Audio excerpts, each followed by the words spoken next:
today. Today we look back on the memories of what had to be the biggest nightmare of my entire life. Today we look back and we recap on the things that have been blocking and invading my mind for the past year.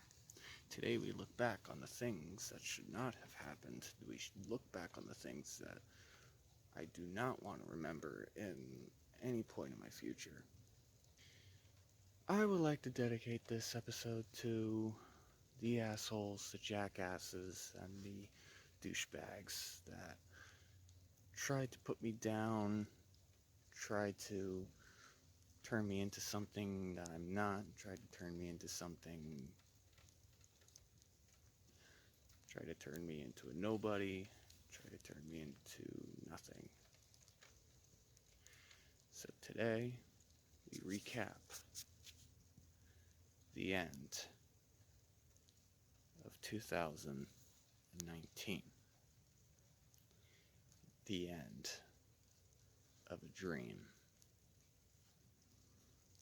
And the end of a total fucking nightmare.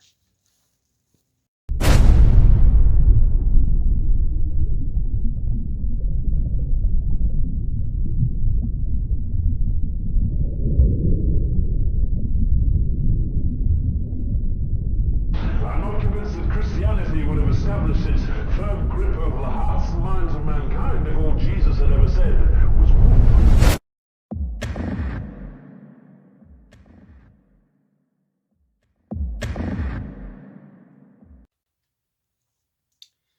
January had to be the worst.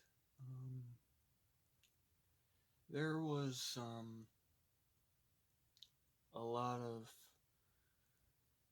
was a lot happening in January, going ever since after New Year's. I didn't think that going into 2019 that I was gonna see my dad go into an ambulance and into the hospital. I don't really know what went into my mind then, while that was happening. I didn't lose my shit when all that happened, and yeah, there was just no way of getting around the time that it was happening. It really wasn't,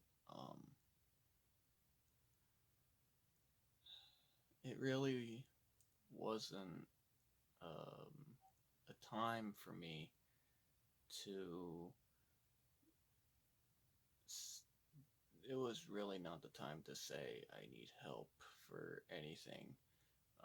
The only help I really needed in January was when Dad went to the hospital. I was not sleeping well.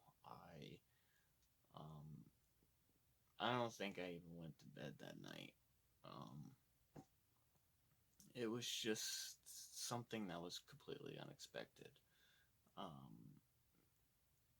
Something like stage 4 liver and colon cancer was something I didn't really expect to happen. I didn't really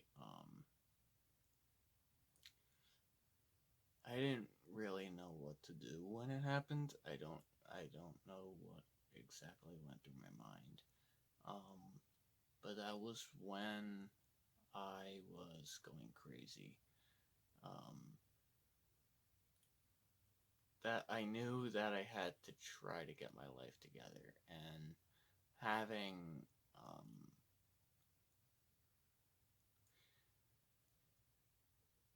oh yeah, that was when my car was taken for a new battery. So I didn't have my car then when it all happened. My car was actually in the garage getting a new battery because the battery was shot out of it. And I don't really remember. I don't really.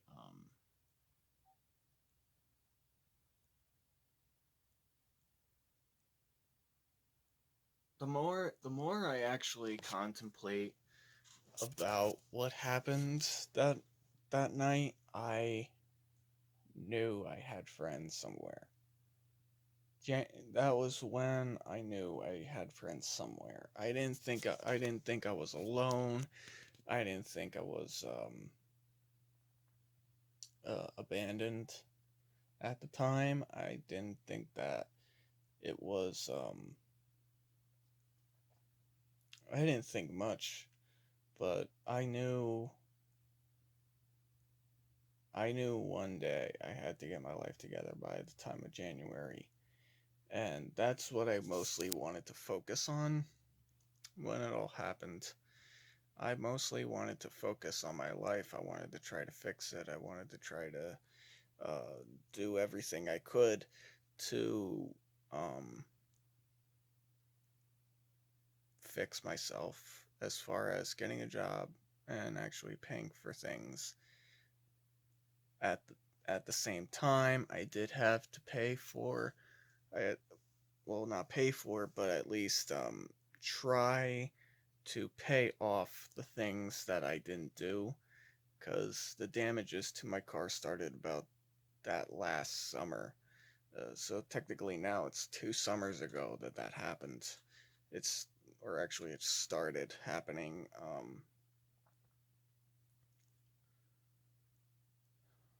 I don't. I actually try. I don't like to think about it. Um, just not as much as I think about Dad. I like to think about everything happening in some sort of phase that I was trying to go through. To by January, and by the time my dad passed away, I knew it was the beginning of something completely different for all of us. I knew it was something completely different when we started uh, thinking what we had to do to get ahead. And at that time, I had the fusion, and but at the same time, it was getting torn to pieces.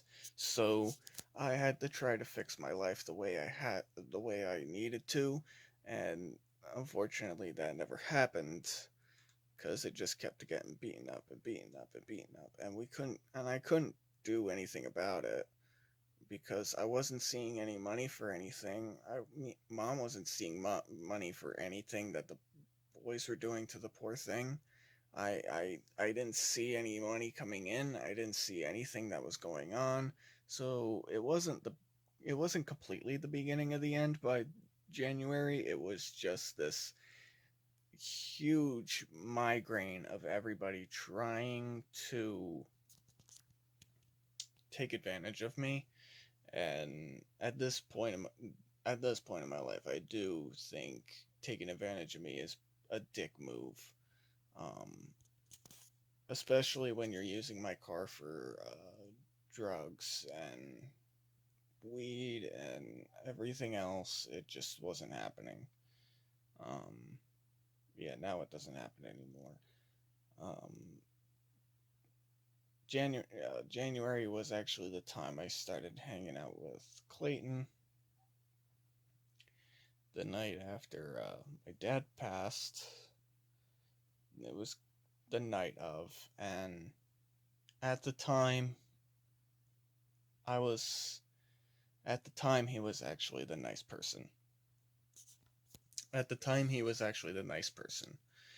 Um, at the time, he was telling me to go to the hospital, telling me to go see my father before it's too late, and that's what I did. And after that, I thought I've seen some sort of friend in somebody. At the time, I did thought I see some friend in somebody, but that it was just not the case down the line, and I did pay for that dearly. I really did. And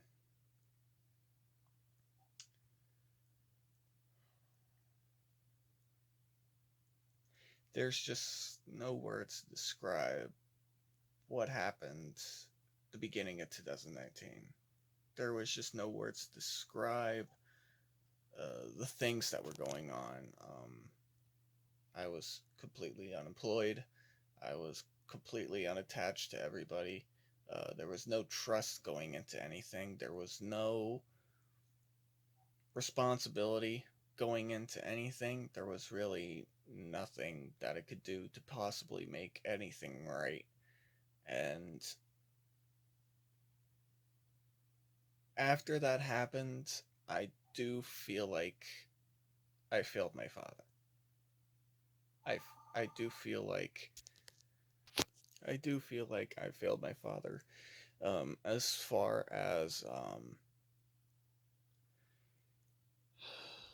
As far as getting a job, as far as making better for myself, I never did that. And I think that's definitely one thing that brought him down when he was on the chemo and everything else. I think it was because of me. Um, Not all of it, but I know um, all the times that me and mom were fighting, all the times that I wasn't doing anything to get ahead in life, all the things that I thought I was getting money for, but really not. Um, January was a rough time for all of us, and it was completely unexpected how he just lost his hearing, and that was it. Like, we just had to, everything went like a million miles an hour, and we had to get him to the hospital, and I didn't think that it was over. I I didn't think it was over. I didn't think it was going to be over. Um, but it was definitely a rough time for all of us. It was just one of those times where you think it's just not you think it's not over when it's really going to be over. And I'm actually I was actually happy and glad that my friends actually came to my dad's funeral to support me. I really did appreciate everything that my friends have done to be on my side in January. I did appreciate all of it, but down the line, it did go straight to hell. And I don't really know much more to say, but it was the beginning of the end. It was truly something that all of us have wanted to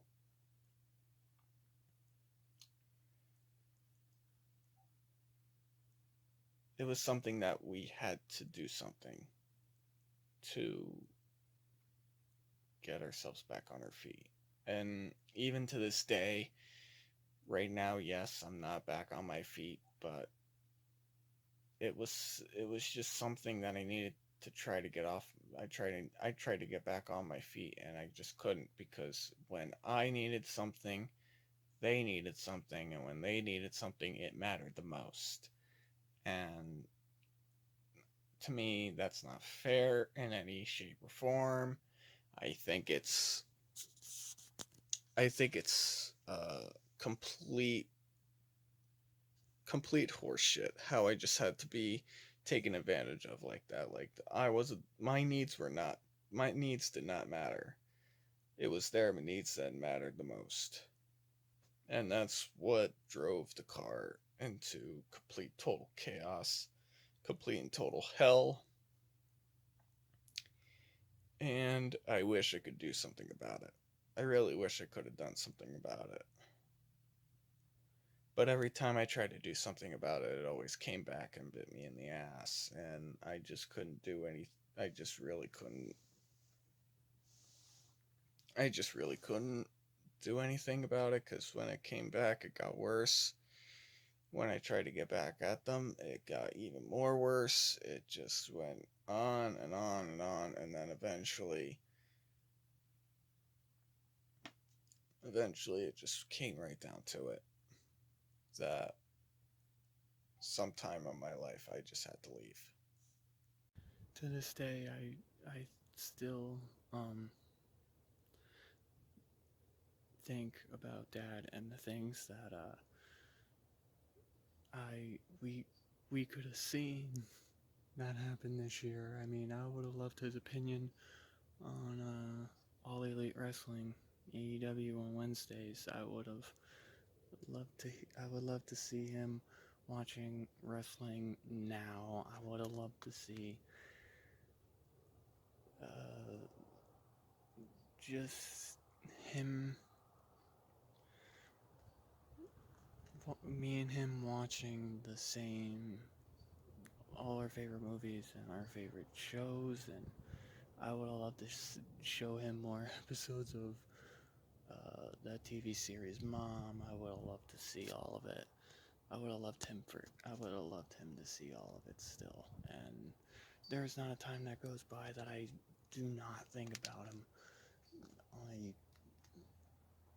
I wish January wasn't the month that he passed away. I still wish he could have had 1 year left.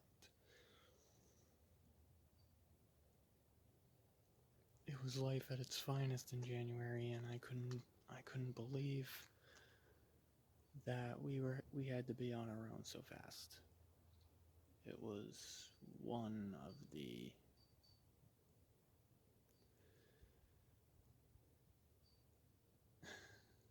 it was just something that we had to figure out for ourselves.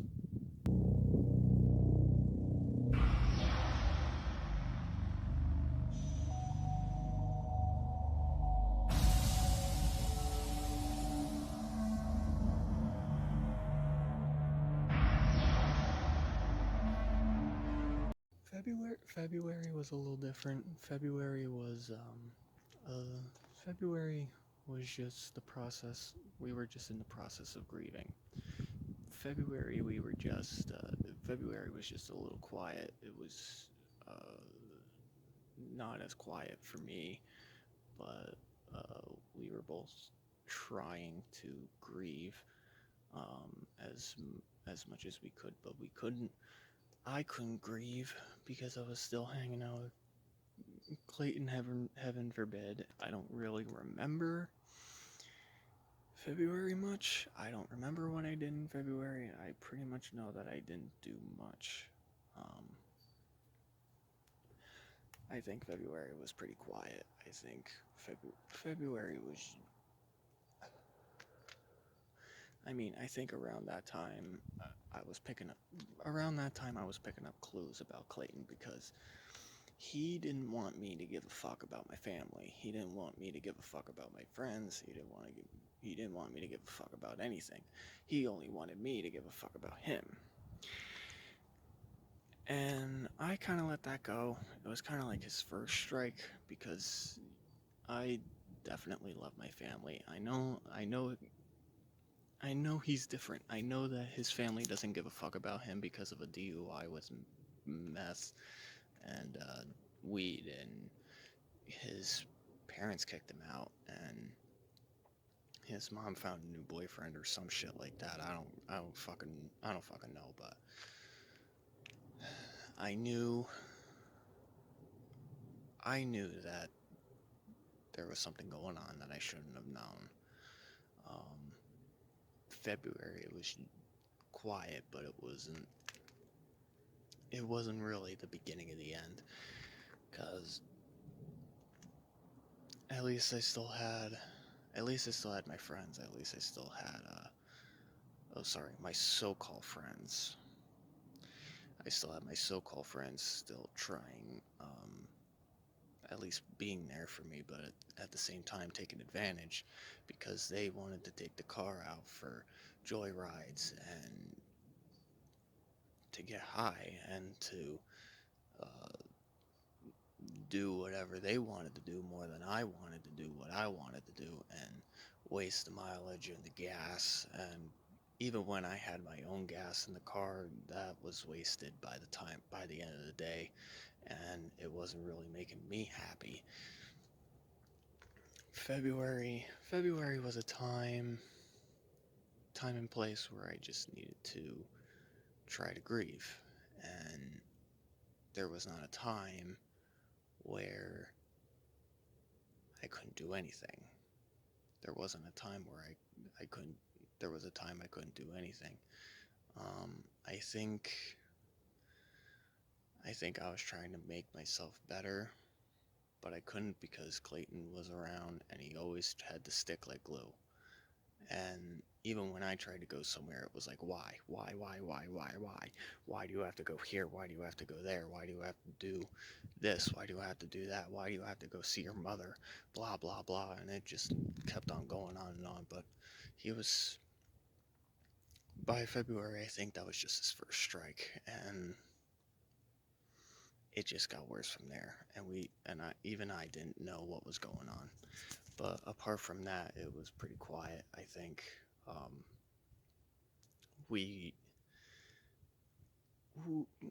mom only had my mom only had to worry about me because I was out and about for days on end, more than 12 hours a day, and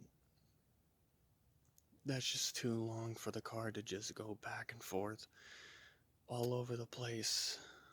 And the mileage was just getting to the point where it was just going to shit, and they couldn't even do anything about it when I crashed it because half of that mileage wasn't even my fault. Half of that mileage on the car wasn't even me.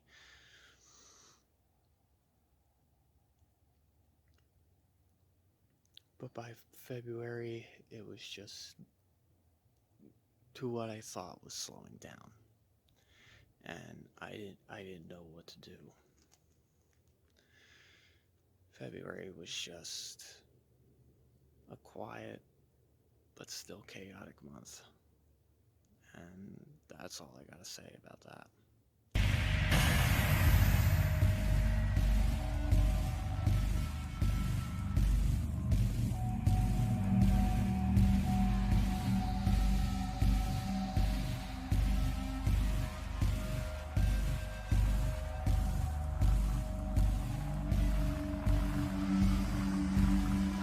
March was a different story. March was March was a little bit more stressful down the line. March I was actually starting to work just a little bit. I had this one job in Dingman's Ferry that Clayton got me into. It was house demolition, and he was supposed to come with me, but considering he was so tweaked out of his own head, he wasn't even answering my phone calls or anything, so I went by myself. When I went by myself, it was actually a really fucking good job. Like, I was getting paid $80 a shot almost every day. Down the line, when it got towards the end of March or something like that, I think it was like end of March, beginning of April. That job was apparently some things had to be my responsibility. Apparently, my responsibility was to take Clayton to work every day, even when I didn't want to, because I was the first. You would have to understand that when you're at a job, the only responsibility that you're supposed to have is yourself. Apparently, when I was taking Clayton and Ethan to work, I was supposed to be responsible for them when I was supposed to be the only one being responsible to go to work. I was the only one. If you didn't have a ride to work, it would suck to be you. Every day, the first day was perfect until I had to take them to work every day. It didn't work out so well because I was responsible for not only me, but Clayton and Ethan and everyone to make sure that everyone went to work. I went to work and then Clayton woke up. I literally had to drag my ass back from Digman's Ferry all the way back home, which is an hour and some away. So me being at work and then being dragged back, drive all the way back home for him, and then to drive all the way back again. That was the most ridiculous thing I've literally ever done in that whole entire job. And even when I was at that job, Clayton even told me, or I guess the both of them, I don't really remember, but apparently I sucked at the job. Apparently I didn't know what I was doing. Apparently I should have never been there. I was perfect with that job. I loved it. It was house demolition. I even pretended to bash Clayton's head with a sledgehammer. March was the beginning of the end because while I was working, Clayton decided to run over a complete big-ass pothole with my car and just completely get a flat tire. It wasn't like he hit it. It wasn't like he ran it over. He completely plowed it over, and the tire was done for. And we had to go to work the next day. We were eventually fired from that job because of that. I wasn't coming home that night, and me and Mom had a fight because I wasn't coming home. Eventually, we had to stay at one of the hotels, and I kind of had a line of meth, and I kind of had a line of Xanax. It was a speedball, actually, and the only thing I remember is laying on that bed. And, I don't remember much. I don't remember anything, honestly. But I felt like I was gonna overdose. And I kind of laid on that bed and I just kind of crashed. If Clayton didn't wake me up that next morning, I don't know what would have happened. I probably could have died. Clayton, on the other hand, was like, oh, you're fine. You're complaining too much. You're bitching too much. You don't understand. Like, you realize I could have overdosed dearly on that. But considering that he's done meth for like years on end, he would know what he was talking about. Me? That was just an experimental stage. Me? I probably could have died doing an experiment on me. Because he brought me down. He brought me to the point where I didn't want anything to do with my life anymore. Because why should I feel good over how many rides for drugs? Especially one to go all the way to Reading and somewhere that I don't even know where the fuck we went.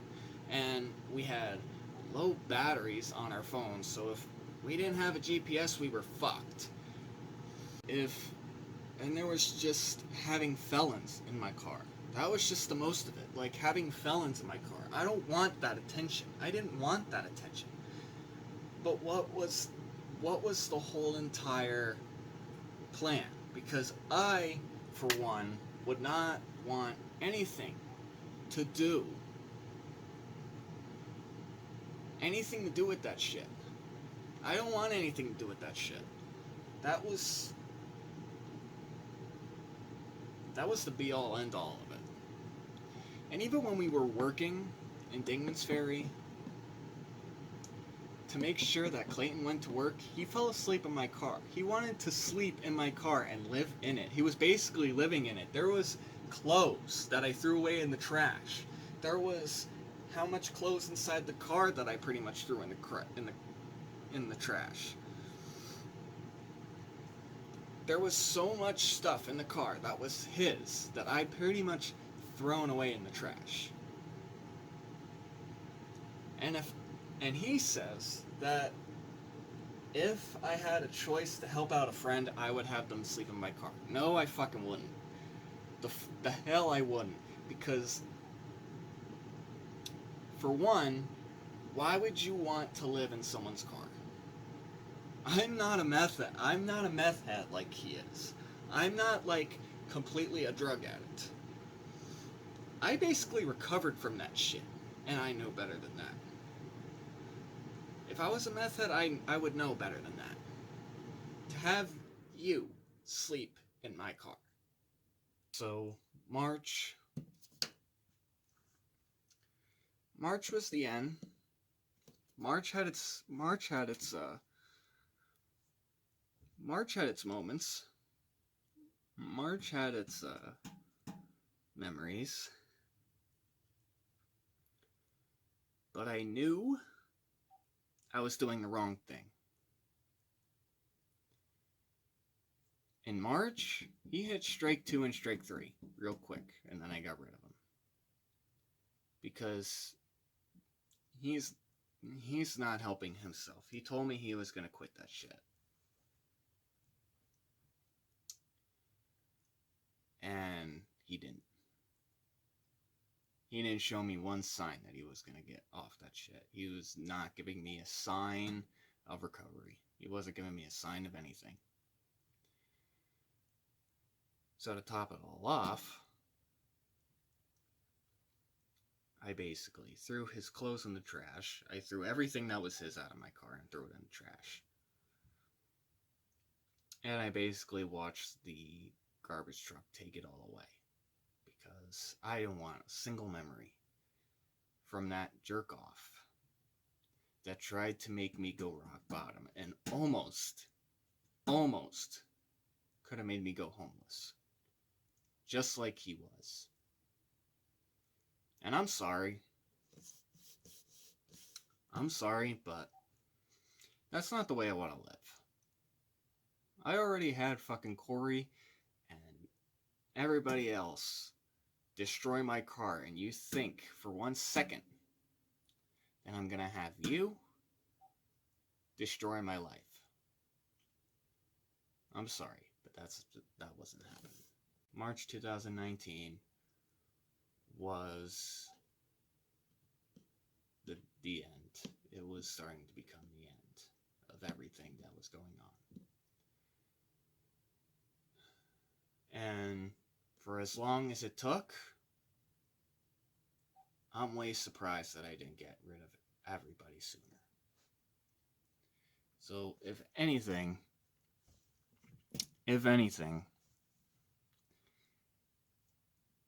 I'm pretty sure that Clayton is in prison and he can fucking stay there.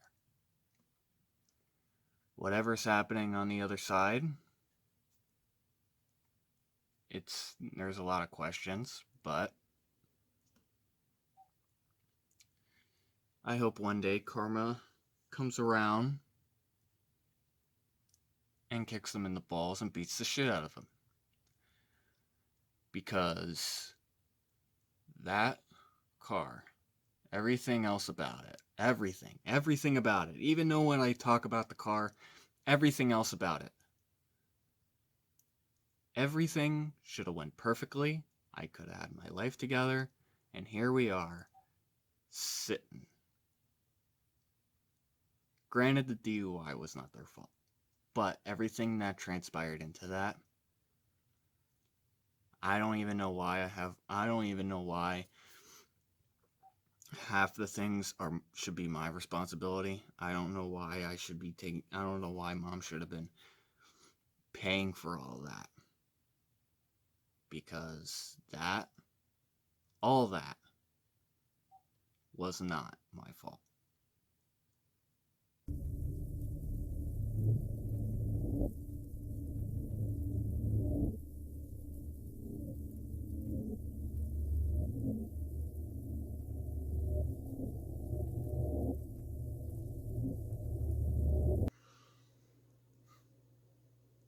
Man, I don't even remember what I did for my birthday. The only thing I remember is just relaxing, chill it out without any friends. Because after March, I was absolutely being left out of everything. Okay, So like so-called friends were leaving me out of many things. I wasn't being told much. I wasn't I was being outcasted. It was certain. I didn't even have to make guesses. I didn't even have to make questions. Like around April, I was definitely being left behind and being outcasted for lots of reasons. But they have to realize that they've done it for all the wrong reasons. They have to realize that none of this should have happened. None of it. So my birthday came around, and I basically I basically just left. I basically just ghosted for my birthday. But that's all I remember. I don't really remember anything else but that. But actually I actually didn't do much for my birthday. It wasn't really that much. I just sat in my car and just listened to music as I just smoked away. It's because it was my birthday. You know, I didn't. It's kind of ballsy though. It was really kind of ballsy because, on Facebook, everyone gives you happy birthday wishes. Everybody. And I mostly get lots of them. Mostly. And there was one that was like, happy birthday. Now where's my money? Which was kind of ballsy because it's my birthday. I don't even want to think about that shit. So I just basically I think I deleted it off my timeline. So because I didn't want anything to do with it. I really didn't want anything else to do with anybody. Because if you were gonna leave me behind, I was gonna leave you anyway. So April was like the beginning of me trying to get away from many things. April was just that thing where I had to get away. I have to leave. And to be honest, in a sensible form, they can't get rid of them because they think, what the fuck do I know? What the fuck is wrong with me? What the fuck is even wrong here? They ask themselves so many questions that it's unfucking believable. Cause like, half of the shit that happened with me, obviously, is not the right decisions. It's not the right thing. It's not anything that a normal friend would do.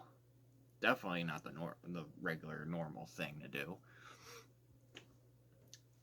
And plus, what would I know? I know lots. I may be the dumbest person on the planet here, but I know lots. And all this that happened, all this, is not the right thing. It's not the right thing to do. So I left. I was the first one to leave. Like, I wasn't hesitating to leave. I was not happy. For the first 3 months of 2019, I was not happy because everyone kept dragging me down, and it kept on getting deeper and deeper until I had nothing left. And even when this was happening too long. This was happening for too long. So I just had to disappear and go with the friends that I had left. Guaranteed after this point, it was fine. Like, it was quiet, the car was fine. There was nothing to complain about. At least that it was still in one piece. That's all I was happy for, was to come home, not 12 hours a day, but like in a couple hours, in a few hours, you know what I mean? Like, really starting to get back into that fray where you just need to come home at a decent time. 12 hours a day was tiring, was exhausting, and it was pissing me off, and even when I wanted to go home, I could not go home because I'm waiting for my fucking car to come home, which was stupid. And I got bitched at many fucking times, not just by my mother, but my other friends that were trying to bitch slap the fuck out of me from getting away from everybody. And I was tired of hearing it. I've been dealing with it since 2 summers ago, going into this time in life. That's a long time. That is a long time. So April was quiet for the most part. I wasn't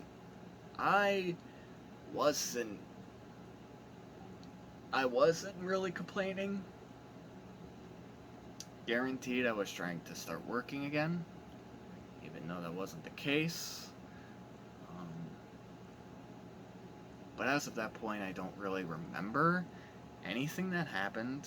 I don't really remember what exactly was going to happen in life. I didn't want that much to happen.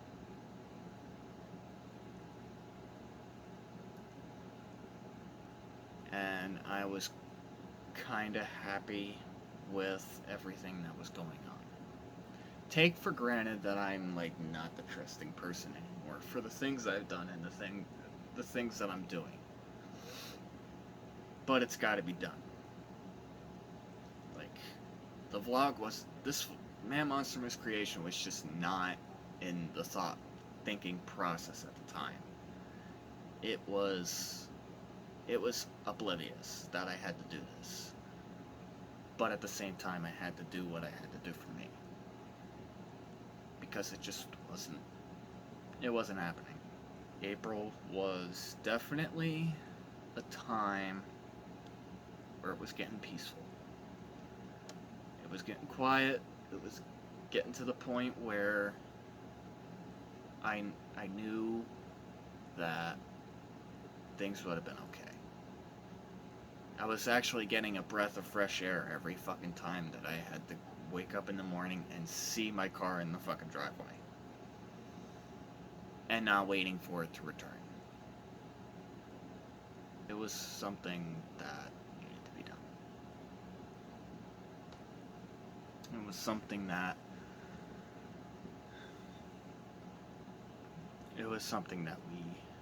that I had to do. And yeah, other than that, April was definitely starting to become a little bit peaceful.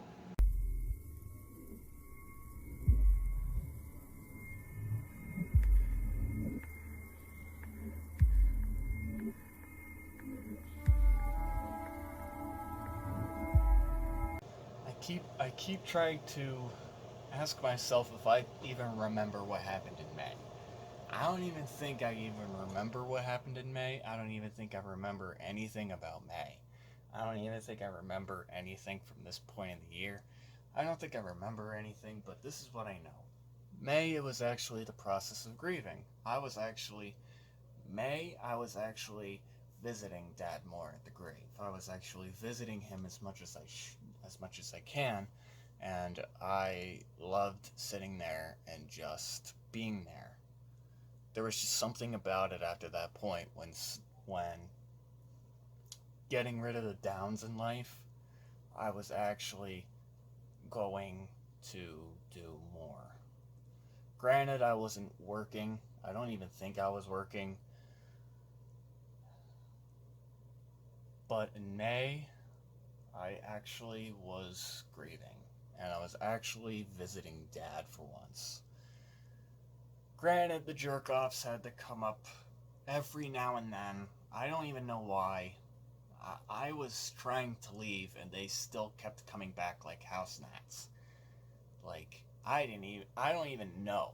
I don't even remember how many times they tried to get back on my case. I don't even remember how many times. But it was actually quite peaceful. I was actually doing my own thing again, and it actually felt great. It actually felt like I actually did something that I should have done long ago. May had to be the best out of all year.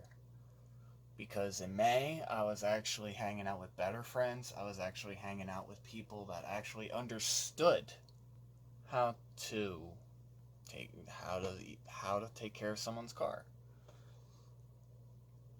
The funny thing is that just they were just a little bit younger than them, and they knew better. Which is the funniest thing.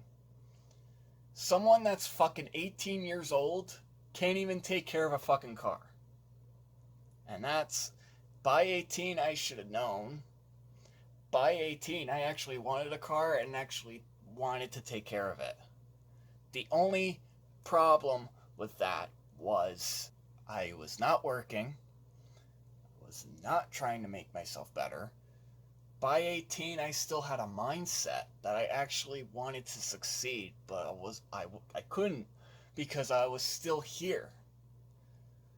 I was still here biting time away, trying to make myself better, even trying to work and trying to bust my ass to work. No one would hire me, but still, at least I had a mindset at 18. Whatever he is now, he better have a fucking mindset, or else he's just gonna hit the brick wall, which I hope he did, and I hope he hits it face first. Because he needs an absolute reality check at that point. Like, it's actually kind of sad how somebody could be that old and actually not have a mindset of succeeding. By 18, I actually still had a mindset. By 18, I was still trying to make myself better. The only thing that got in my way was not working.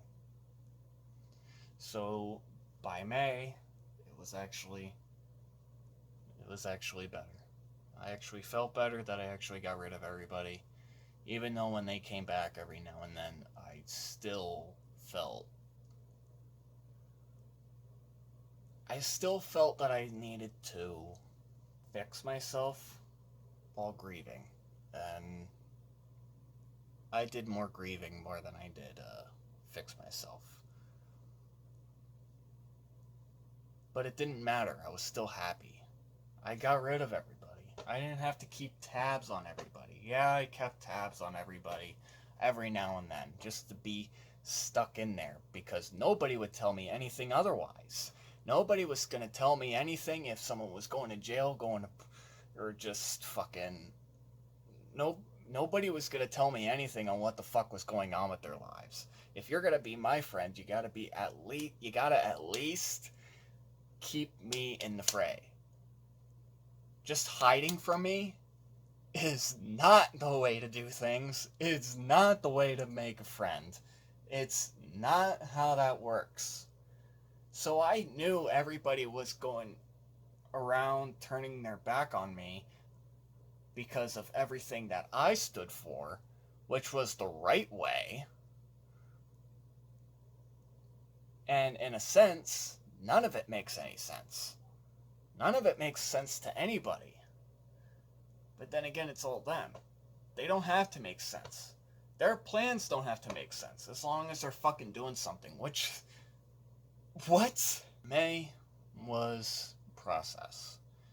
But at the same time, it was still becoming better. That is until the summer came around.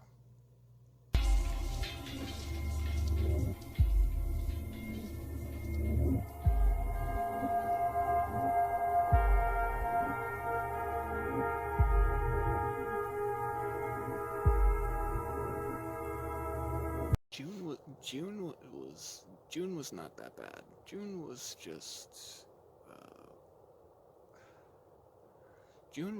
a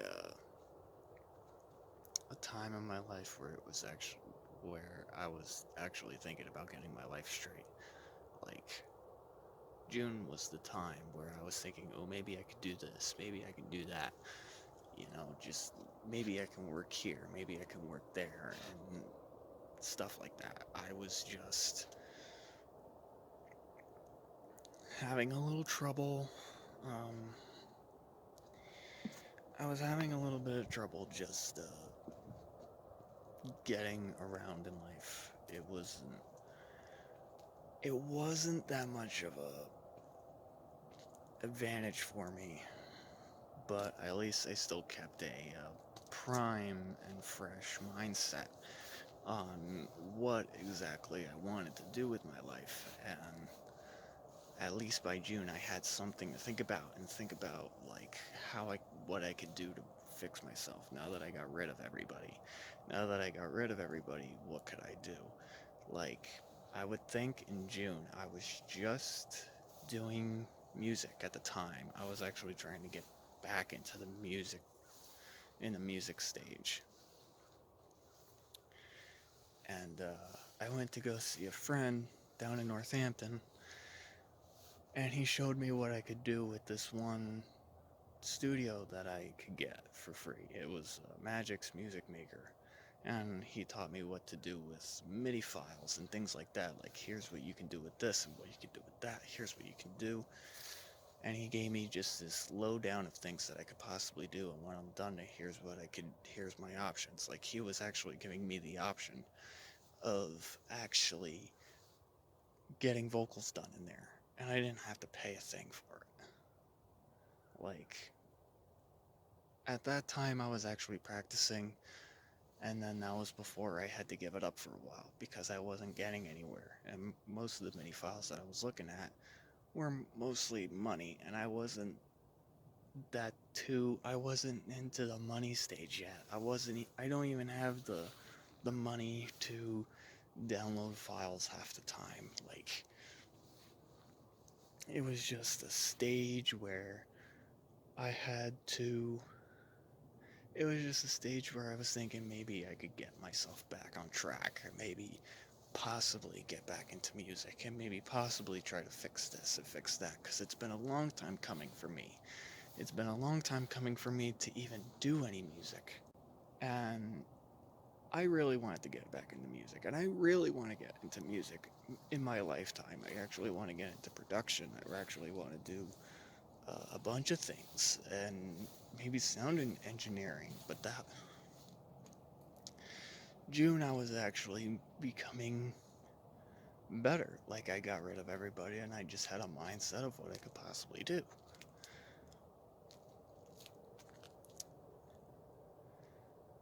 Down the line, it was coming down to the part where I needed to start working, and that was the only thing that was stopping me. But at the same time, I was still working on music to make it my personal therapy. And for a while it was working, for a while it wasn't. There was still parts of my life that was still missing. There was still parts of my life that was empty and still needed to find something to do with my life. I needed to still find things to do. I still needed to find a way to better myself, make something of myself, make my name in lights or something. I don't know. It was just something that I needed to really fucking do. It felt really great to actually make music a personal therapy. And at the same time, I'm not doing so great because I would really love to get some help. And that's when I gave it up for a while, because I couldn't find the help that I needed to get music done, to get a project out, to make a release of something. That was what's stopping me. That's what was stopping me all this time, was I wasn't getting the help. And then that's when I gave it up for a while. So I'm still this broke fucker, trying to make something of myself, trying to figure out ways to better myself, figure out ways to make myself better and try to make a name for myself. there was some parts where it was just like, I don't think there's a way that this could be possible. So even with me sitting on my ass and trying to do things in June, I was trying to start working, and I'm even in June I was not working. I was trying my damnedest to get away from this place.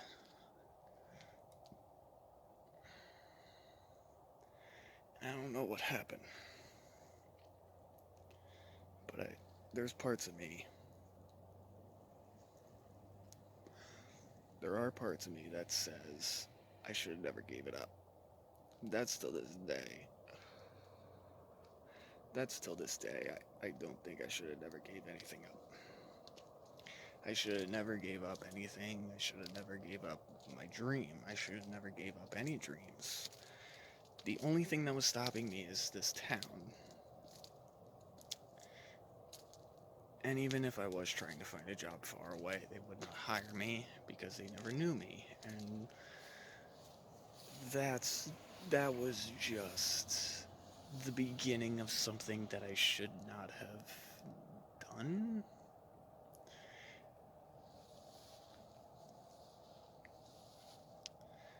There's a part of me that still thinks that I could do something to make myself right. And I can make myself something that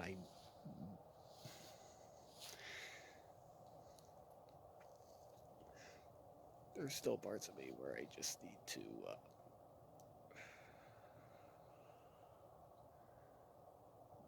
there's still parts of me that I should still be able to work on things and make a name for myself.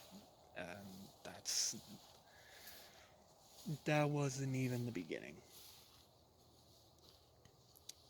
Next month was the end of everything that I never thought it was going to happen.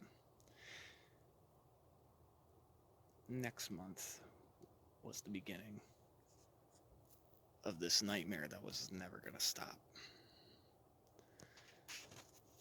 Next month was the reason that I did this vlog in the first place.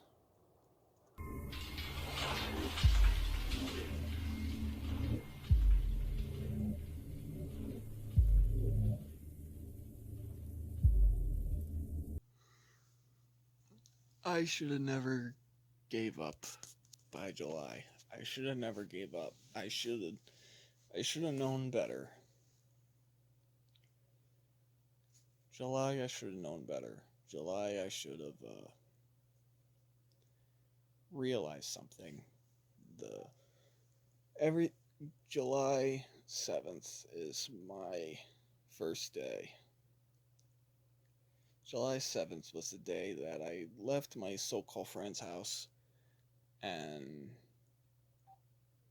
got a DUI because they were being assholes, and I rushed home to get a charger. I rushed home for a charger because my phone was dead and I needed someone to talk to, like, right away, because they were just usually when I leave that usually when I was hanging out with them, usually I actually would run home for someone to talk to, because they're not nice in any way. They think they fuck with me, but they really don't. And I just rushed home for 1 second just for a charger, and I was just a minute or two away from home, and it was the end. I literally got pulled over, and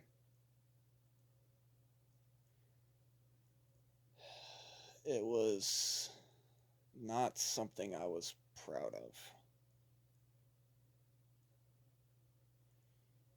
And I never thought in a million years, that I would actually get pulled over and actually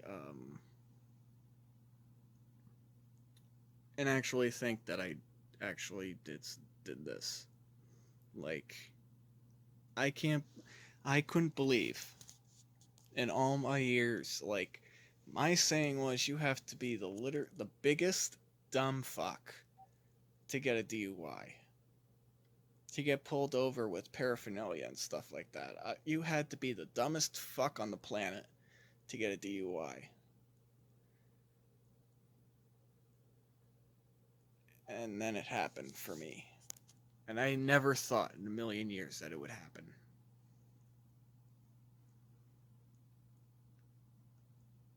It tore me apart, knowing full well that my car had to be towed away for me to get in the morning.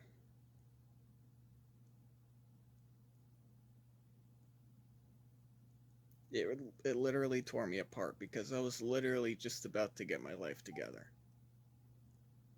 I was like, well, I could at least get a job here or a job here, and Mom was like, fuck all your plans.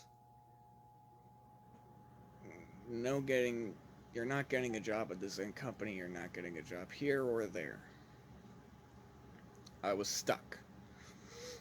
And I'm not saying that to be a rude person to my mother, but it's the truth. Like, all my plans that I had to make myself better was thrown in the garbage.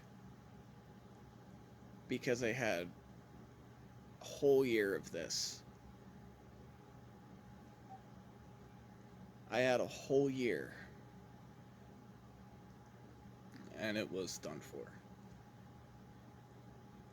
I have a whole year to get rid of this. To get myself back on track.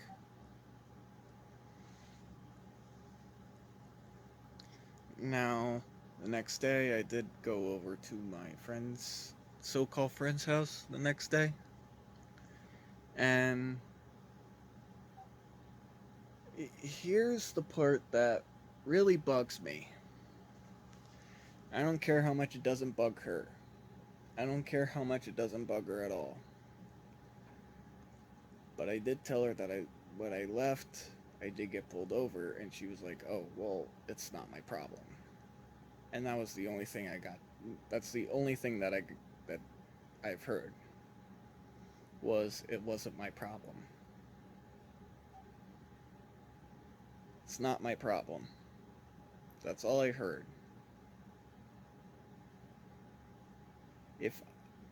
If I wasn't looking for sympathy, I wasn't looking for self-pity, I wasn't looking for anything. I really wasn't. I really wasn't looking for anything. But then you have to get rid of me because of this fact. And you would know, most friends would stick with you. No matter what. Friends would stick by you. And try to help you. Maybe not help you per se, but at least have a sense of mind. I didn't get a sense of mind. I just got it's not my problem. I just got pushed away because this happened. Which is the stupidest thing.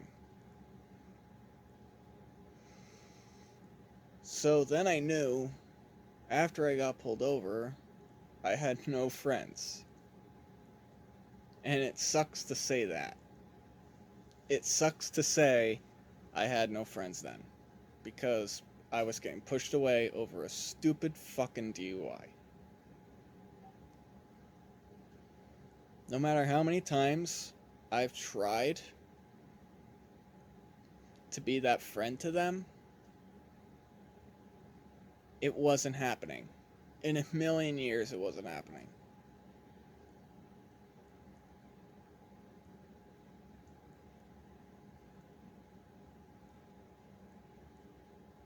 In a million years, I would have never thought that I had to get rid of them just to get ahead.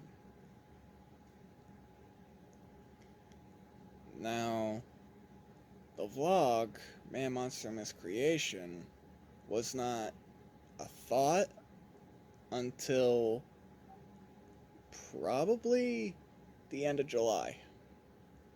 sometime. I don't remember, but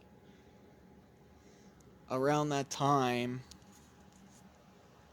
I still had some things that I needed to sort out in this whole thing. I still needed to find. I still needed to get started yet. I still needed to get my ARD official. I still needed to get uh, most things that I had to get most things out of the way before I could do anything. And I didn't think I needed to start a blog and bury everybody. But then again, I think I needed to because I wasn't finding any serenity in anything by July. I was just sitting there and hoping it wasn't true. By July, I was still going through withdrawal with with everything.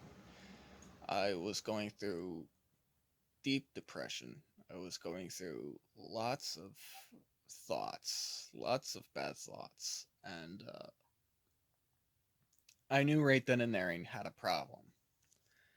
And I never thought I'd say that, but I would actually say that I had a problem somewhere.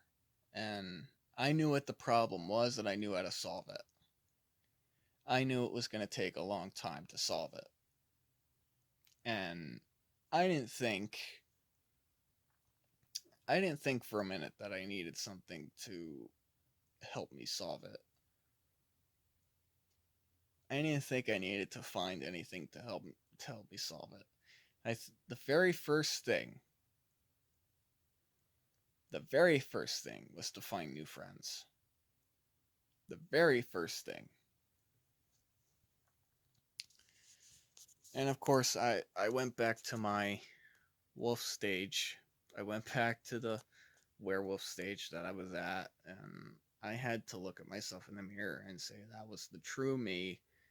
I had to go back and relive. I had to go back and realize what I was capable of. And I'm not saying that as like my high school years. Like, yeah, I'm a werewolf, blah, blah, blah. It's a part of me. It's something that makes me happy. And that's one thing that this town lacks is when I was in high school, some people actually supported me on my decisions. Yeah, I got carried away, but it was something that I needed. I needed something to re relive. I needed something to help me, and I think down the line, I don't remember, but I think it was the end of July where I started meeting Saquon, and him and I are in the same state, and me and him are 5 hours away from each other. And when I realized that, something clicked. Something definitely clicked. Something made me realize that there was somebody out there that was on my side. With somebody like me. That there was somebody out there that could be that big brother to me. And he's been a big brother to me. He's been like my wolf family.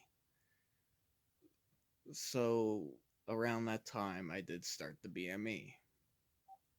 And I needed to get off what I needed off my head was to relive the to actually live the to actually think about a reunion of Wolfsmensch. I needed to get that off my head because Jake's in Washington. I don't know what Eric's doing. Lasky, I barely talk to. And many other members of the Wolfsmensch that I thought was family either left me, doesn't want anything to do with me, or just stays in my friends list. You know, I always keep tabs on some people, so um, I knew one day. I knew one thing, that I was not by myself. I was not alone. I was something clicked, and eventually, somewhere, eventually, I'm gonna want to go down there. Part of me says that we need to get down there. There's work down there. There's everything down there. The only thing that stands in my way is this DUI, the car I'm gonna get when it's done, and mom. And mom. So, um, things take time. How much time, I have no idea, but I knew I was starting something fresh. I knew I needed to start something fresh. And when I met Saquon and Megan, I felt recovered. I felt like I didn't need friends anywhere around here, because all they do is just stab you in the back, or just talk down to you, or just, I don't know, like, just destroy things to make your life even more misery.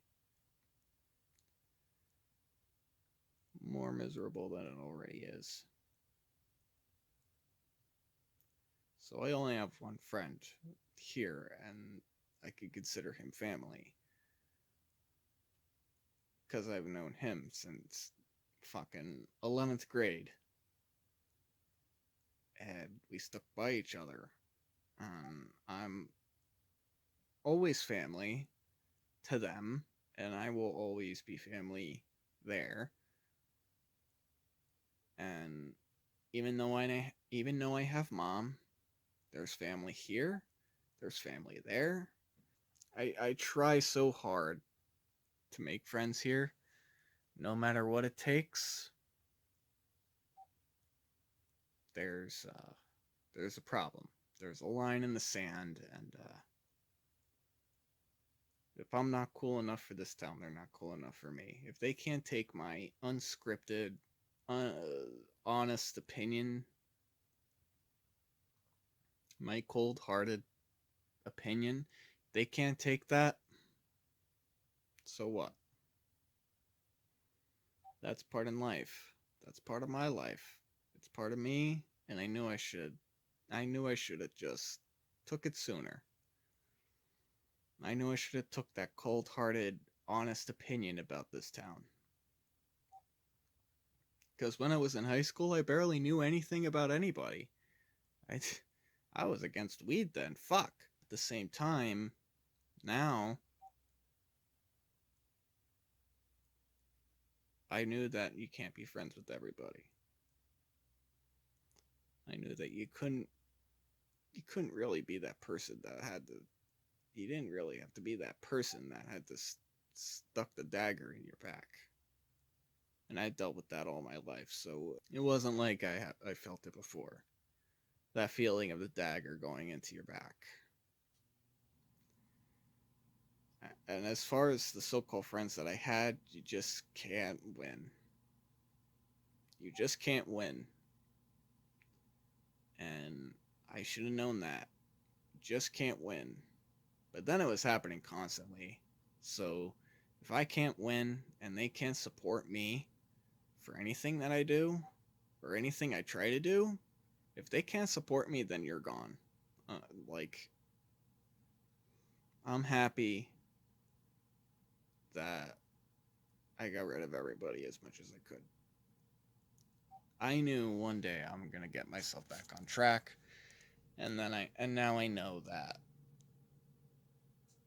they're not gonna win. Now I know that they're just not gonna win, because in time, in time when it spreads,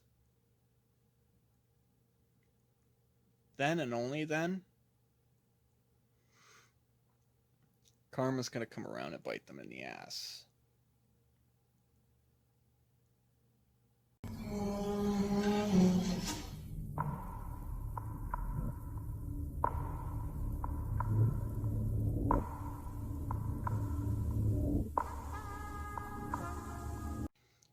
So, it was way after I got done with my highway safety classes. And everyone was so nice. Everyone was so nice. Everyone actually talked about their problems, and some of them were actually looking to recover. And then there was this one person that, when I was there, she said that everyone copes in their own way with their problems. Everyone copes differently with their issues. So it was around August, and I actually got an influence from that, and I I found influence into that, and I actually that was the beginning of the thought process into making Man Monster Miscreation, because I was having these problems with just holding everything in and holding all this frustration and anger and everything else that came with it within that time period. And August was the beginning, so I had to find a way to find serenity. And before I came up with Man Monster Miscreation, I said, okay, why don't we try meditation? Why don't we try falling asleep to some meditation music? Maybe try to maybe it'll help me sleep better. And the first meditation music I've listened to, it changed every emotion inside of me. Like, just listening to it for 5 hours, like the rest of the night, I'm gonna say the whole time listening to it overnight, it changed me. It changed my emotions. It changed everything about how I was coping with everything, and it changed every part of me. I cried listening to meditation music, and it changed everything about me. I knew I had to do something to find that serenity inside me. I knew I had to find a way to make things better. I had to find a way to keep myself away from the problems at hand that has happened in 2019. I had to find some sort of path where I can actually find myself not only doing the things I want to do, but also find it in a way where I can keep it going and keep a almost a daily routine of things. Just keep a daily routine on my life.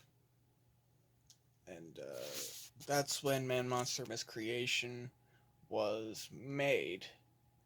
And I've tried a few videos like this. I've tried a few videos, and I'm gonna be honest, like, the very first episode of Man Monster Miscreation, I had a better episode than that.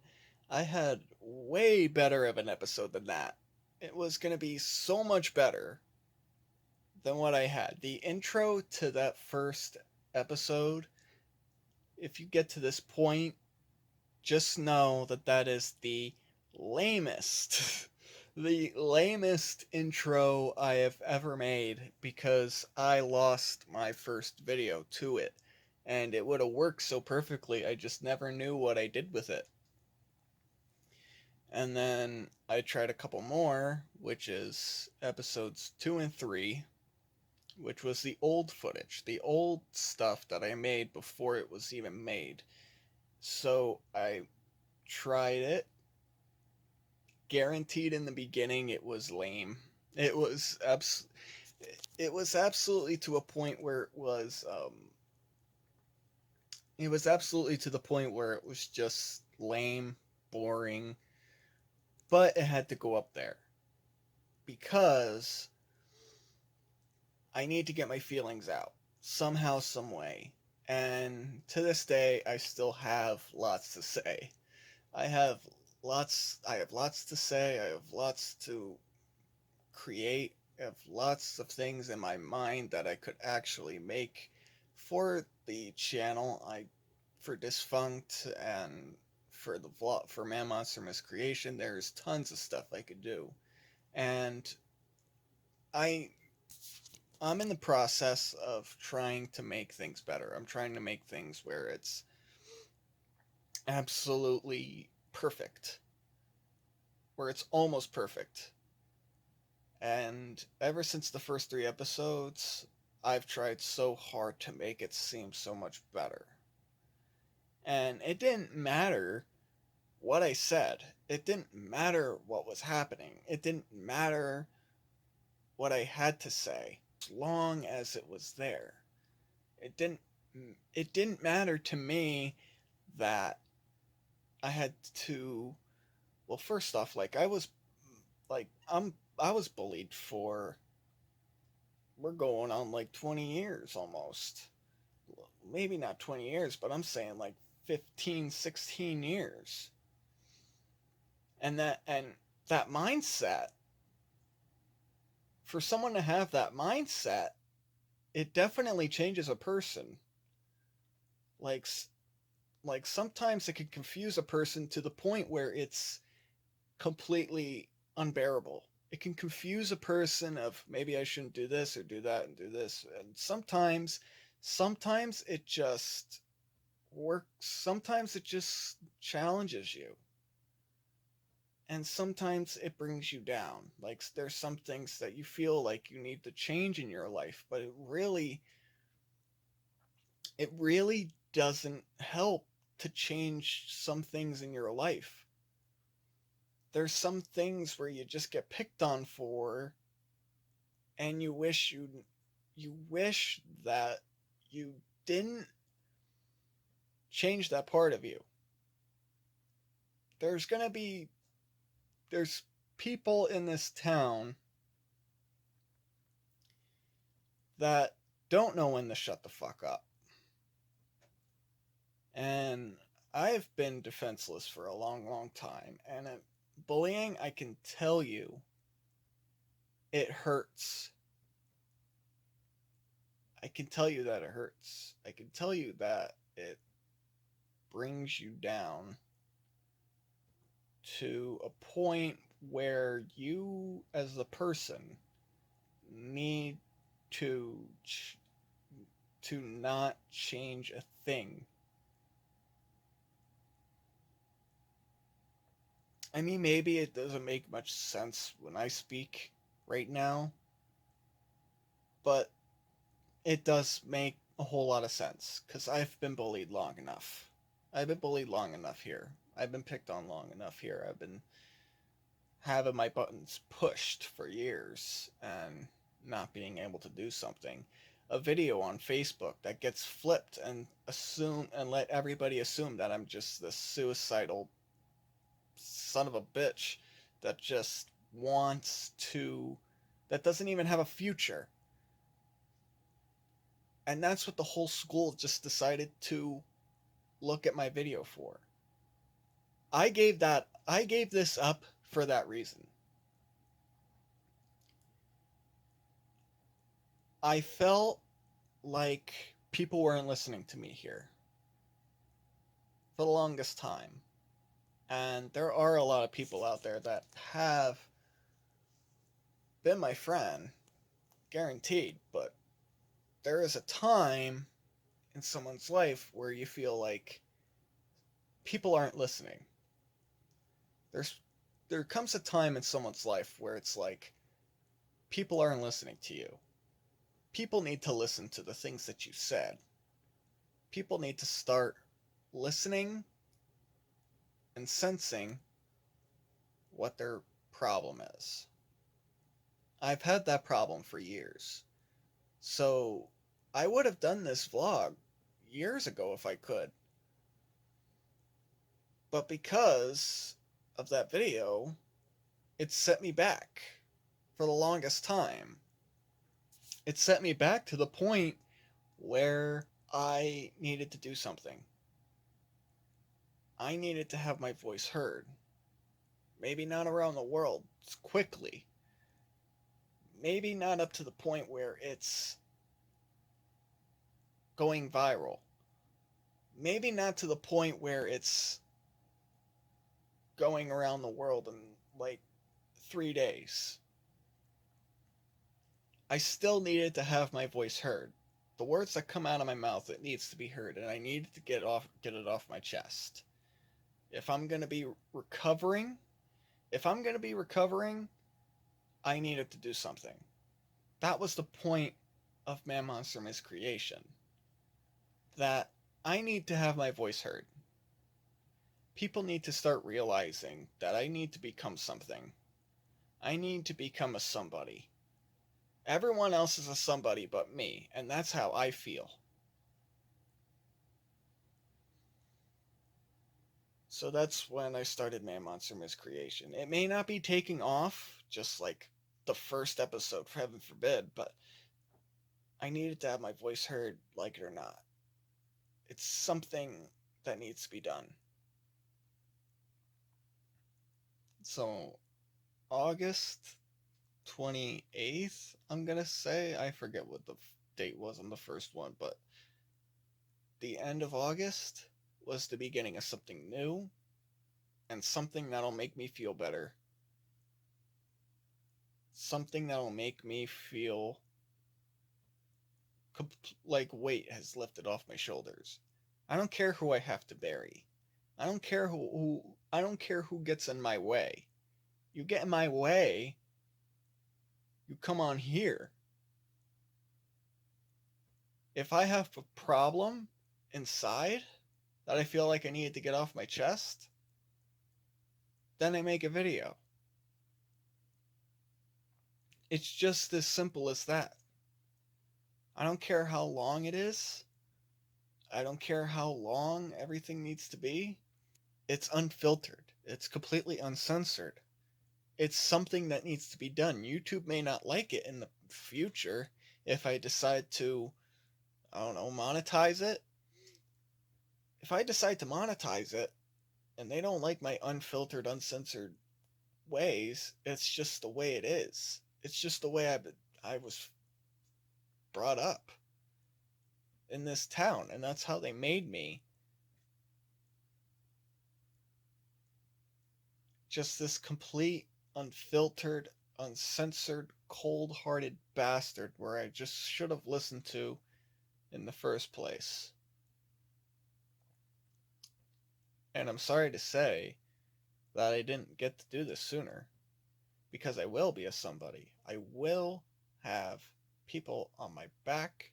I will have friends. I will have people holding it up against me, I guess. And just when August came, Man Monster Miscreation was made. Man Monster Miscreation was the vlog that changed my life. And if I ever have to take that down, if this vlog ever comes down, I wouldn't know what to do. Because at least I find serenity in this. At least I found a way to speak my mind. Because I don't have that many people that let me speak my mind here. And I just don't want it to become like bitching, complaining, just making me seem like a 2-year-old. But if I can't speak my mind here, then I will go to the next best thing. And that was a YouTube vlog. Man Monster Miscreation. So if you ever get to this point in this video, you know why now. You know why it was made. You found your answers. You found the part of the story where it was made, why it was made, and why it had to be done. And why am I doing the things I'm doing? August was something greater. And I found a way to get away from everything that's happened. And I managed to get away with everything. And I managed to find a way to get the boys off my ass.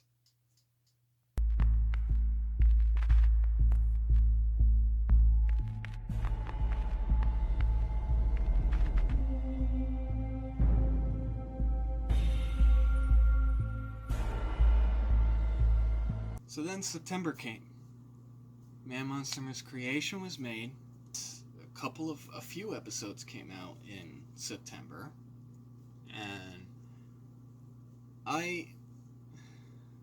in time I did feel like the DUI date and the whole thing with the dates, I did feel like I needed to put that, because then it's a reminder in my brain on how long it's been.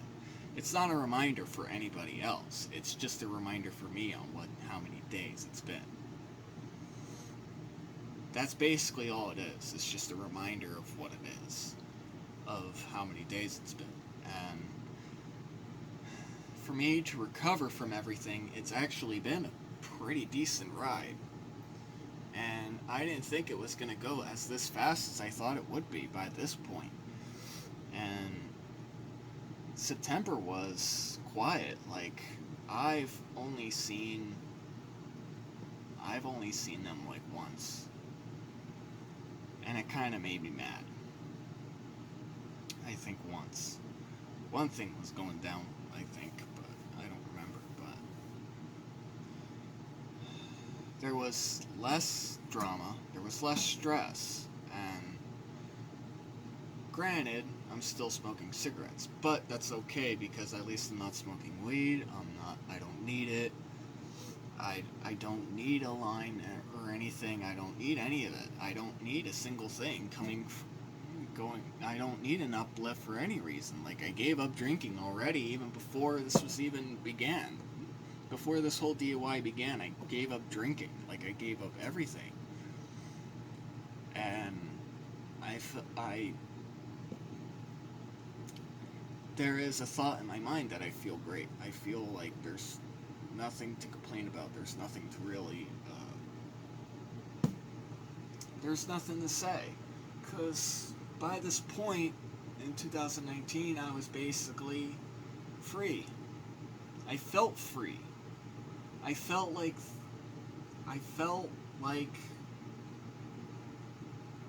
God has gave me some serenity. I felt like God gave me serenity. And I felt like I was lifted. I feel fucking amazing after everything that I've been through. September was just the beginning, too. By September, I was by September, all I was doing was waiting for the court date. That's the whole thing with October 10th, was that it was the court date. And that was the only thing that I was scared of, was that court date, because I never knew if I was going to be around. I didn't think this vlog was even going to the beginning of it, honestly, is just, if I were to go to jail on October 10th, if I were to go away, at least my voice was heard. That I wasn't going to fuck around by the time I was done. At a point, at least I had some sort of way of speaking. At least I had a point to make. At least I had some sort of point to make. I had to make some sort of decision. If I wasn't going to have my voice heard, if I was going away, then I don't know what would have happened. I would have just became a nobody and everyone would have just looked down on me. And for the people that watch the vlog, great, because I want you to. People around here need to know that I'm less of a bastard than you think I am. Like, I'm the nicest person on the planet, you just don't cross me. And my line has been crossed plenty of times. In high school, I invited people to cross my line. Now it's been crossed too long.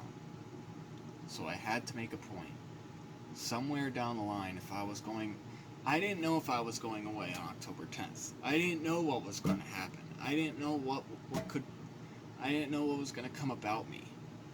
I needed to make my voice heard. No matter what. No matter what happened. No matter what came my way. Nobody's getting in my way anymore. You want to talk shit? This is what this vlog is for, because my voice may not be heard. My voice could have never been heard for how long?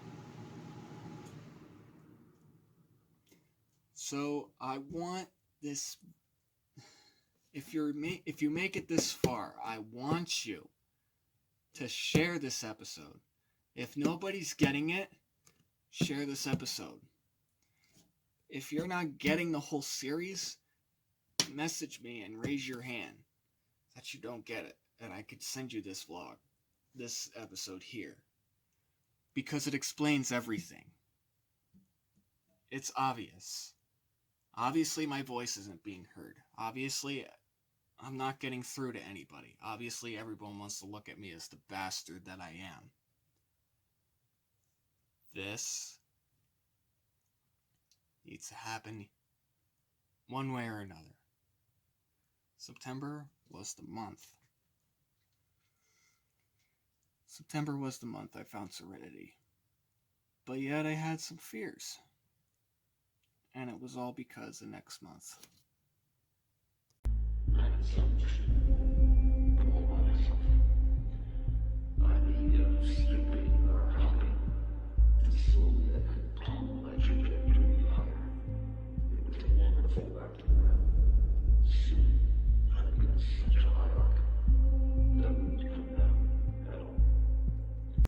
So then October came around.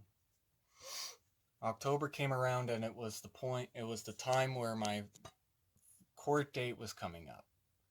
And eventually I had to set my sights, put my vlog on hold. And I actually had to worry about myself. I had to worry about the court date that was coming up on the 10th, and I was very, very scared. I was very nervous. It's the first for me. And it's something that I never thought would have happened in a million years to me. It's something I would have never thought would have happened. So then I had to put the vlog on hold, and I had to worry about me. And it felt like the longest wait in history to know what was going to happen to me. And when October came around, I had to find a way to make it up to myself. I had to find a way to make everything a daily basis, because I'd done everything up to the highway safety classes, to the evaluation. The only thing I had to do was the 50 hours of community service that I had left. And up till now, it's not that bad. Maybe then it could get better by the end here. 2020 could be something great. I don't want to go back. I don't want to go back to my old ways. I don't want to go back to that person that got fucked over so many times. I don't want to be that person to feel like I need to be taken advantage of all my life. Because I have, and it hurts. No matter what they say about getting taken advantage of, it doesn't do anybody good. So October came around, and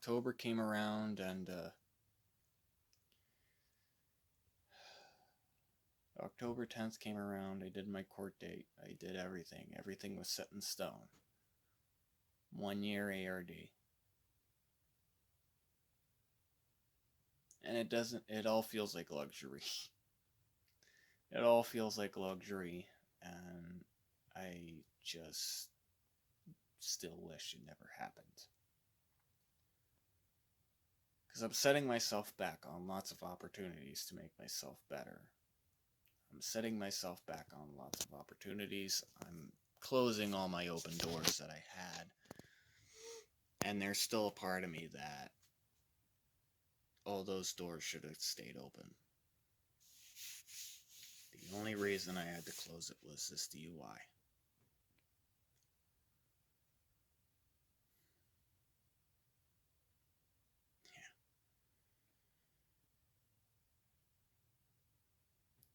Yeah, that's all I got. That's all I gotta say.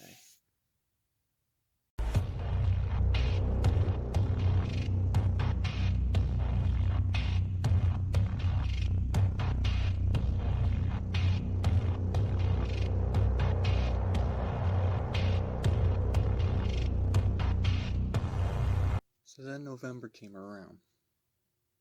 And by this time, I've quit all my habits, almost all my habits, and Man Monster Miscreation was born and being made on a daily basis.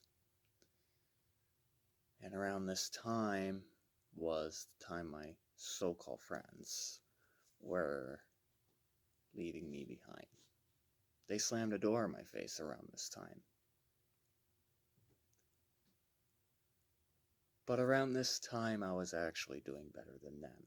No matter what anybody said, I was doing better than every single person in this town. Better than any other drug addict would do. Because this place takes you down. This place makes you feel like nothing and feel like there is no help.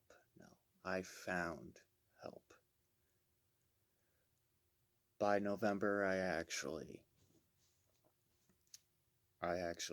found ways to make it seem more of a lifetime. I actually got breath of fresh air, exhaling all this negative energy, inhaling all the positives, and actually looking to the future of my life. And also around this time, yes, there are still times where I feel like I'm going to struggle. I feel like I'm going to go back down the rabbit hole where I belong.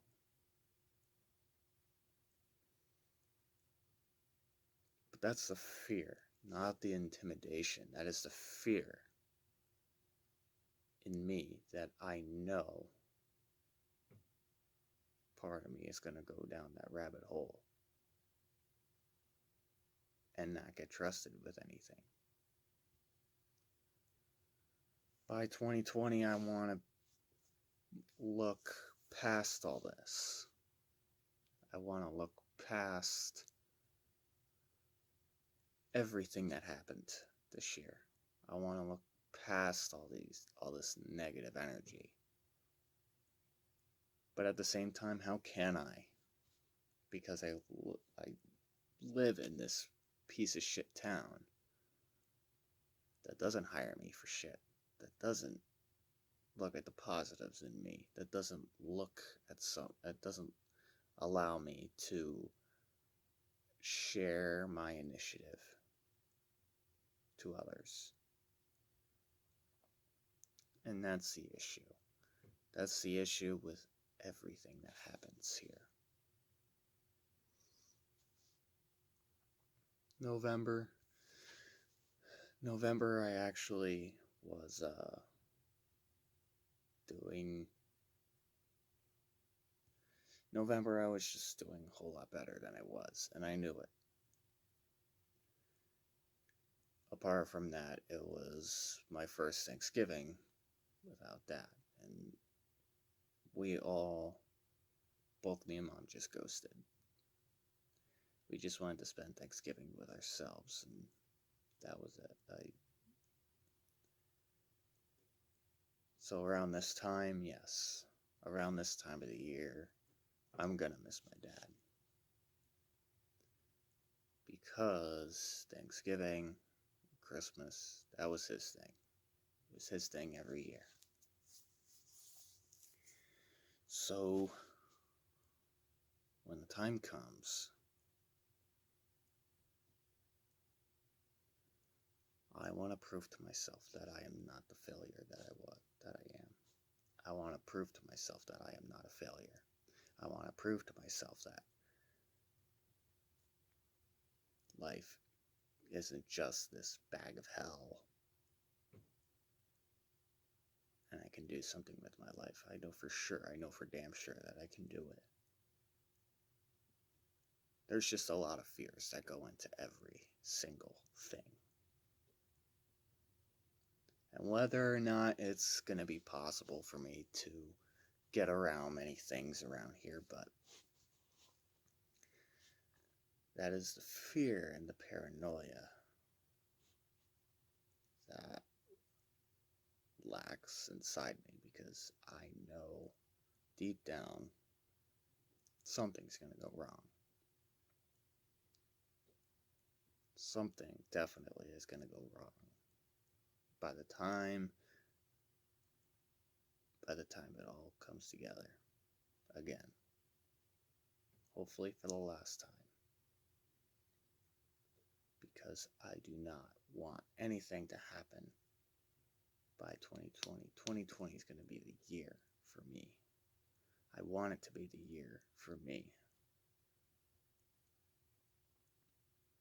And I can feel that.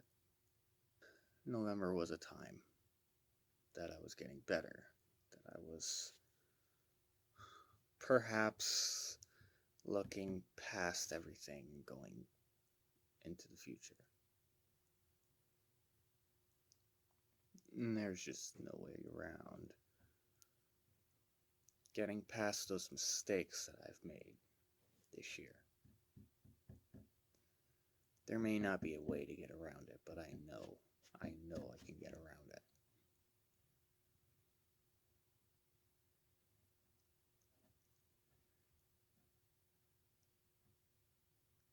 I know that I can make a somebody out of me.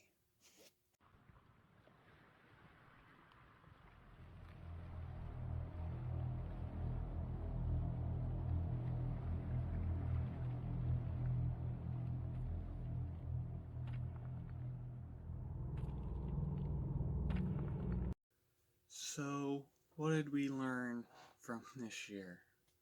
What did we learn?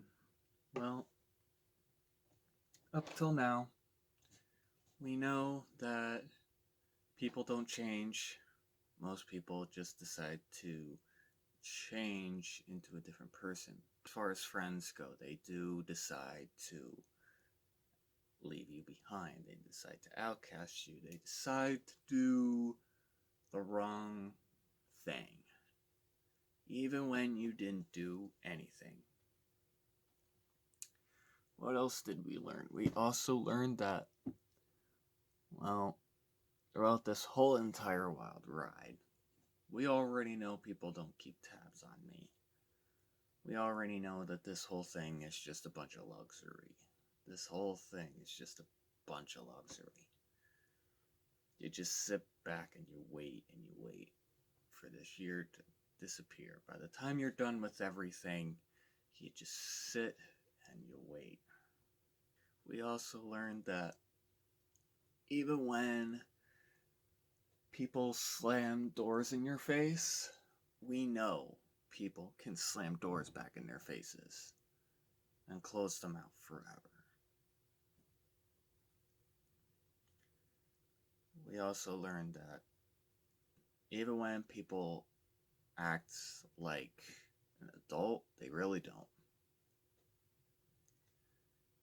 They're just a child, and they just don't want to fucking admit it, which is sad enough. We know that no matter how much you grieve, it doesn't change anything. You just live your life and move on. You try to look forward in life. You try to look forward and look forward into the future.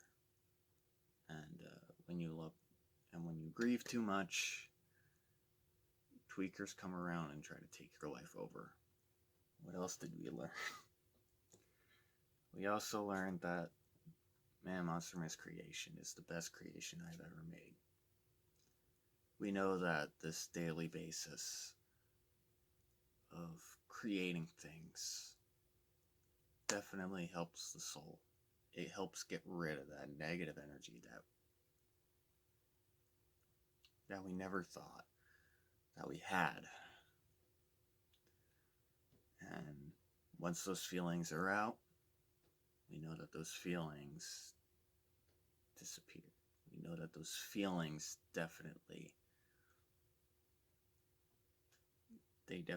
just fade away. Or at least try to. I'm still working on the kinks on most things, and that's totally fine by me.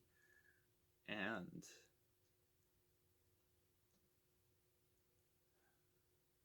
no matter how much you look on the future, you do tend to get a little scared. Because one little mistake could cost you anything. And it could cost you all your freedom, and you could be back to where you began from scratch, day one. And I wouldn't want to be that person. I wouldn't want to be that person to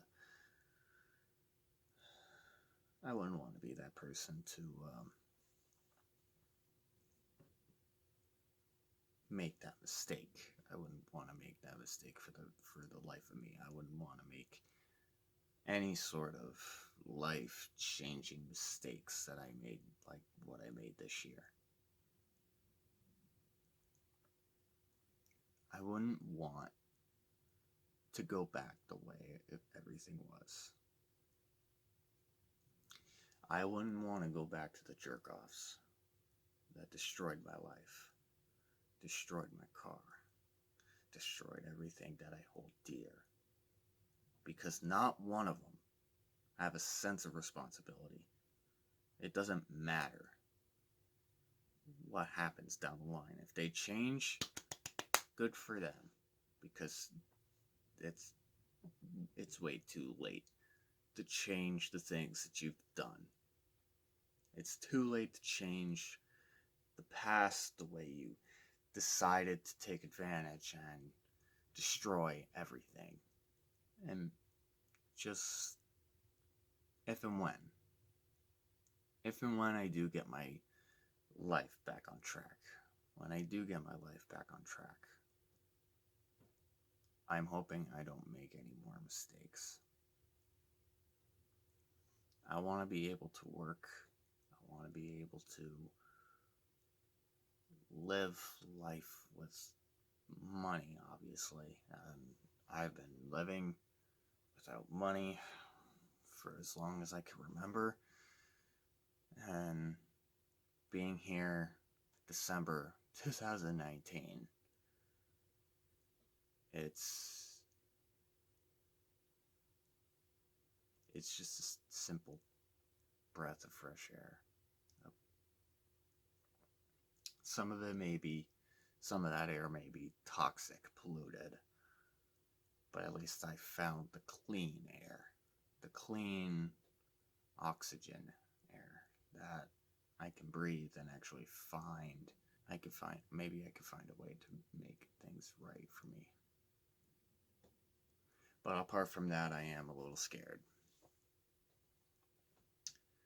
Because you never know what the future may bring by the time I get a car back, my license back. Who knows what life will bring by the time it's all over, it's all said and done. Who knows what can happen? Those jerk-offs can come back a year from now, rob me, just destroy my car again, do those stupid little burnouts, everything that I'm not going to wish to happen until I die. Until I die, they can't do a single fucking thing. Because this is the me now. This is what I want. This is what I need to be. This is where I need to be. This is the motivation that I need. I edit my videos all the time. I watch every single thing that comes out of my mouth, and I know that that's considered motivation and innovation and a little bit of my own little self-pity. But that's that good motivation, that good my own self-pity. That is the way to think life over. Because I know we haven't been doing great for the past year. I want to fix it. I want to be able to fix it. I want to be able to fix everything I've done. I want to fix everything that I've known. I want to fix everything that I've done. I want to fix me. And without them, just maybe, I can focus. There is no more friend connections. There's no more friendships. There's nothing. So why don't we just keep it like this for a while? You have your space, I have mine. Maybe one day I'll decide to come back around, but not now. Because you've done me dirty. You've done me wrong. Many, many, many, many, many, many times. You've held me back for 7, maybe more years. And I haven't even focused on my life at all. I've been dealing with your bullshit. I've been dealing with your shitty ass drama for how long? I've been dealing with this crap for how long? I shouldn't have to. The only reason why I kept going is because I kept coming back. And when I didn't want to come back, you came back. Now we can fix everything in our lives. While you're over there. While you're over there. Making friends with all those damn boys. probably fucking them all, probably. But you can have your fun with them. You can keep them. I don't fucking want them. Just don't get any diseases afterwards. We know what needs to be done. We know what has to be done. This is December 2019. We're halfway across the finish line now. We can't give up. We can't lose hope on anything. No matter how long this video is, no matter how many times I had to bring up my problems, that's my mindset. And I need to focus on getting rid of all that energy to look forward and move on from all this bullshit that happens in this fucking town.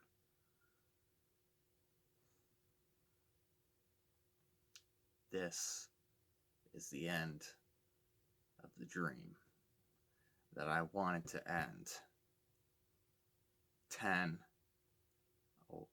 11, 12, more than probably 15 months ago I wanted this dream to end. The only way it didn't stop is because they came back and always wanted to destroy everything that I've owned. So maybe I do have that fear going into 2020, so what? That doesn't mean I want to be back into the person that I was. I don't need to be back to that person that needs to. I just don't. I don't want to be that person. Maybe when it's over, I could do a couple things to celebrate, but they better not. They better not make life miserable for me. I need to get my life back on track. They can shove it. That's what I'm fearing, is those memories to come back. My car being used for every single little thing, being taken advantage of. Everything that I've basically gotten bitched at for the past year and a half. I want all this to stop right now. I want it all to stop. In a snap of my fingers, I want it all to stop now. No more burnouts. No more fucking destroying my car. No more ripping spoilers off my car. No more bashing your head or your entire body onto the hood of my car. No more writing on my seats. No more taking my car apart piece by piece. No more drifting that plunges a tree branch into my tire. All this needs to stop right now. So if you know what's good for you, I suggest you leave town, get your fucking life together, so I can get mine together. Because I'm tired of this bullshit. All of you are nothing but bullies. And you all think it's funny, don't you?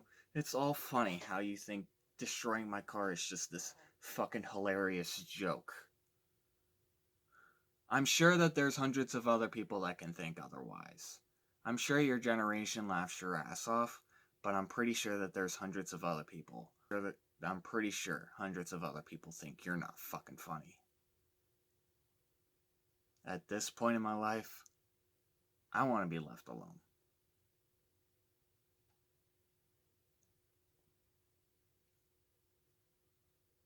And I'm pretty sure I gave you this speech long ago.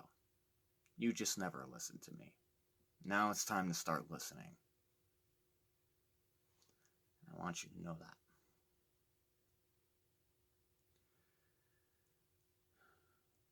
So enough about that. This is the end of a dream. This is what needs to stop. This is the nightmare that needs to stop. I need to wake up. I need to wake up. wake up. I need to wake up. Because in the end, this is all just a lucid dream. That just needs to stop. And I ain't gonna stop until I wake up. And thank God, we're at the end of this stupid, pathetic year that ruined every single thing about me. This is the end of something that needed to stop long, long ago.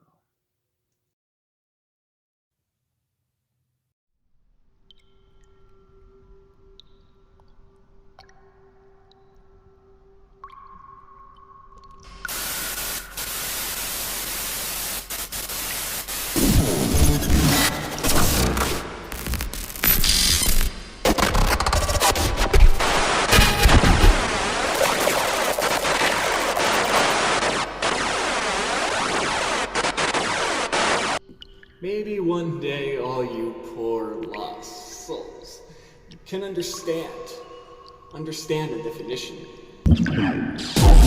Ignorance. Intolerance. Now. After all we've been through, that's just beginning, lost souls. All those little, tiny voices inside our heads. What even made you do it? What even made you a man? I understand what all of you are trying to do. I understand that MDDEVIL has made a few enemies. That's what I like. MDDEVIL having enemies. It's the number one thing I miss about him. Maybe you all decided to run away. Typical. I see everything that happens here in town. Here in Palmerton, I see everything. Through MDDEVIL's eyes. And I've realized that maybe one day this will all come full circle for you. Maybe one day. Maybe one day that this will all come to an end. The way it should be. The way it should be put down. The way it should be definitioned. Maybe, just maybe, MDDEVIL, Miscreation, we've all been waiting for this one moment in time where we as a family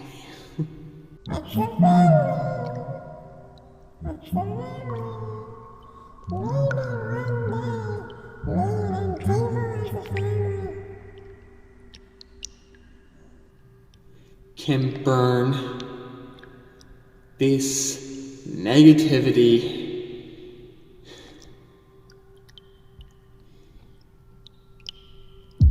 down.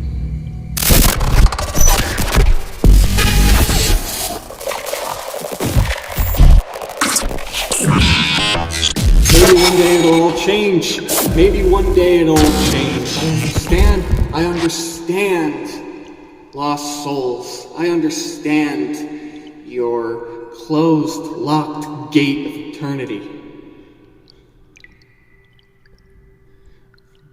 Held with all your consequences, all your misdeeds. Maybe you've all done it just to be intentional.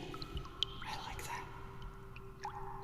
But you see, the war is still upon upon us. So how to end it?